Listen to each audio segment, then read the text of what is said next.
ga dan gidan marigayi S Nuhu na kawo muku inji mutane. Assalamu alaikum warahmatullahi. Aminu alaikum assalam wa rahmatullahi. A ka san mu taɓa kiɗa taɓa karatu ne, muna taɓa interview ma wani lokacin muka ga abin da ya kamata mu nuna wa mutane. Mutane suna cewa wai kai dan gidan marigayi S Nuhu ne, musamman kwanakin bama da kai birthday. Yalla bai ya saka a storin sa. Mu dai wannan shine first shekara da muka fara gani, amma an ci da shekara yana sawa dai.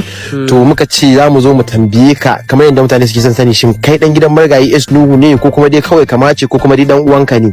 Yawo muna jin ka. Tom, ni dai kamar da yace wasu suka sani, ni dan gidan ILIYASU ABDULMUMINI ne, amma kuma still ni dan marigayi ne. Yawa shine. Gaskiya ne. ILIYASU ABDULMUMINI wanda na sani, wanda nake faɗa a fim? Director ba? Director ILIYASU ABDULMUMINI Tantiri ko? Shi. Gaskiya ne.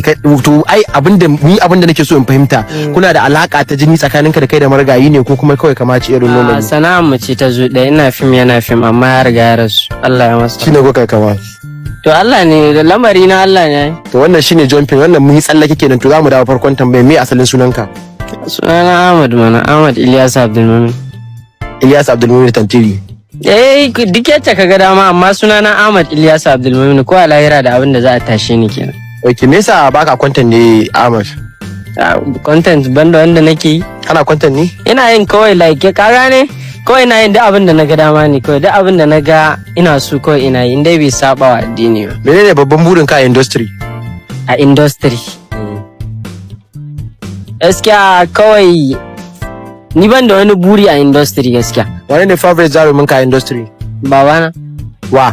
ILIYASU ABDULMUMINI. Shi ba jarumi bane, shi director ne. Wa ya gaya ma, ai kafin directing din ai yayi acting ai. To mu cire yanzu, ai irin cikin jarumai da yanzu wanda suke, wane ne favorite ka? Gaskiya ni ba a samu wanda ya like ya maye gurbin babana ba. Kap yan fim yanzu ba wanda ya iya? Gaskiya ba wai ba wanda ya iya ba, burgewa aka ci. Burgewa aka ci. Yanzu wane ne wanda ka fi so a industry bayan babanka? To Alinu. Wallahi ba za Alinu da ba, ni na sani. Ka san me yasa? Abokin babana ne, kuma abokin mahaifi ne. Ka gane? Mutane da yawa suna burge ni, amma kuma wanda ya fi burge ni mahaifina, daga shi sai abokin shi. Kaf content creators din mu, na san na fi burge ka, amma ka cire nawa ya fi burge ka. Waye kai?